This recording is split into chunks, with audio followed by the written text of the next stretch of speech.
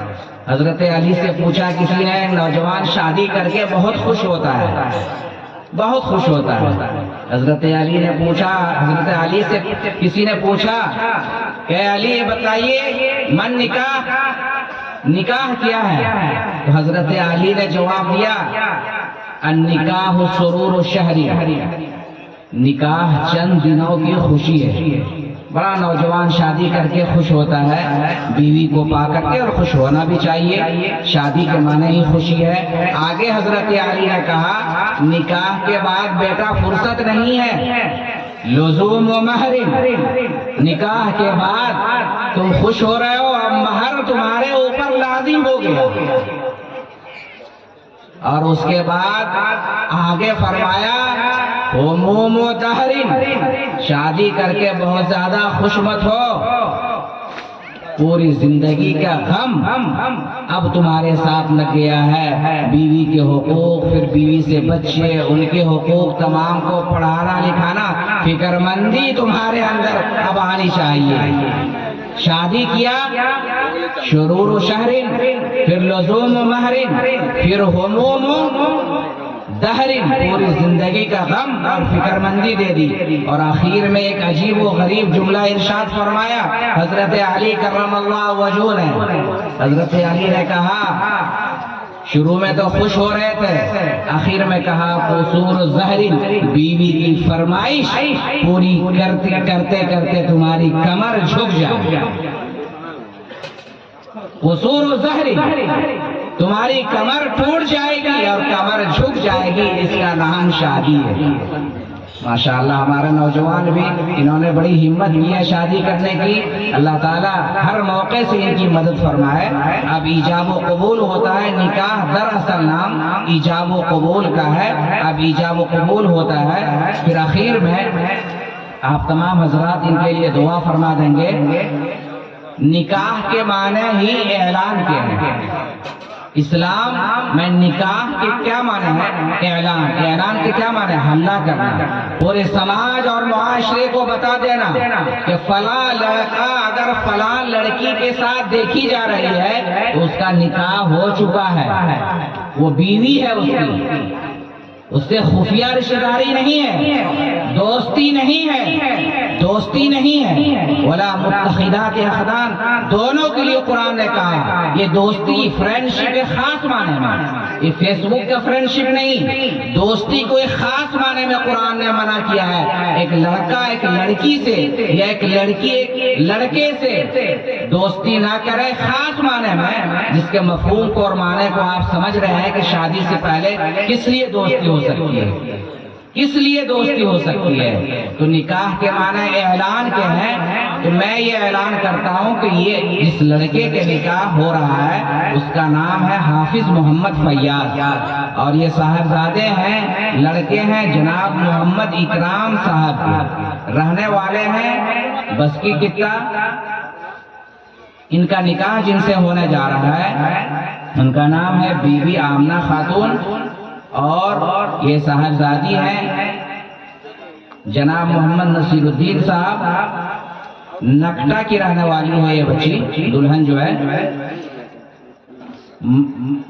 دو گواہ خاص طور پر ضروری کارروائی کو نمٹانے کے لیے، رجسٹر بھرنے کے لیے دو گواہ ہیں۔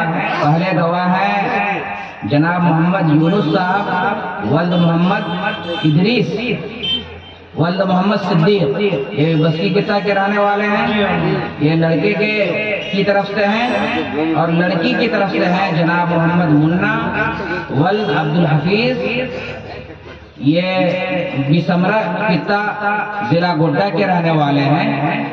لڑکی سے جو اجازت لے کر کے آئے ہیں، یعنی لڑکی کی طرف سے وکیل ہیں مظہر الحق، ان کے والد کا نام کیا ہے؟ جناب محمد ہارون رشید مرحوم۔ کہاں کے رہنے والے ہیں آپ؟ بسکی قطع کے رہنے والے ہیں۔ میرا نام سہیل اختر قاسمی ولد محمد ہمایون اختر، میرا گھر گرگاواں ہے، اور میں امارت شریعہ پھلواری شریف کا خادم ہوں، وہاں نائب قاضی ہوں۔ تو میں نے اس پوری مجلس کی موجودگی میں یہاں جتنے بالغ افراد موجود ہیں وہ بھی اس عقد نکاح کے عام طور پر گواہ ہیں، خاص طور پر گواہ نمبر 1 جناب محمد یونس صاحب اور گواہ نمبر 2 جناب محمد منا صاحب۔ ان دونوں گواہان کی موجودگی میں بوکالت جناب مظہر الحق صاحب بیعوض مہر 122 بھری چاندی حافظ محمد فیاض آپ سے میں نے بی بی آمنہ خاتون کا نکاح کر دیا، یعنی بی بی آمنہ خاتون بنت محمد نصیر الدین نکٹا کو آپ کے عقد نکاح میں دیا۔ اس پوری مجلس کی موجودگی میں بیعوض مہر 122 بھری چاندی۔ کیا آپ نے اس نکاح کو قبول کیا؟ جی الحمدللہ میں نے قبول کیا۔ ایک مرتبہ پھر کہیے، ویسے دوبارہ کہنا ضروری نہیں ہے، آپ کو مسئلہ بھی یاد رہنا چاہیے، لیکن قرآن میں بار بار یہ کہا گیا ہے اقیموا الصلاۃ وآتوا الزکاۃ، نماز پڑھو اور زکوٰۃ دو، بار بار کہا گیا ہے بطور تاکید کے، دوبارہ کہنا ضروری نہیں ہے، بطور تاکید کے ایک مرتبہ پھر کہیے، میں نے اس پوری مجلس کی موجودگی میں بوکالت محمد مظہر الحق آپ کا نکاح بی بی آمنہ خاتون بنت محمد نصیر سے کر دیا، بی بی آمنہ خاتون کو آپ کی دلہن بنا دیا۔ کیا آپ نے قبول کیا؟ جی الحمدللہ میں نے قبول کیا۔ کہ یہ قبیل تو حضرت امام شافعی رحمۃ اللہ علیہ فرماتے ہیں، چونکہ علماء کی یہ مجلس ہے، اگر کسی نے عربی میں قبول نہیں کیا تو نکاح نہیں ہوا۔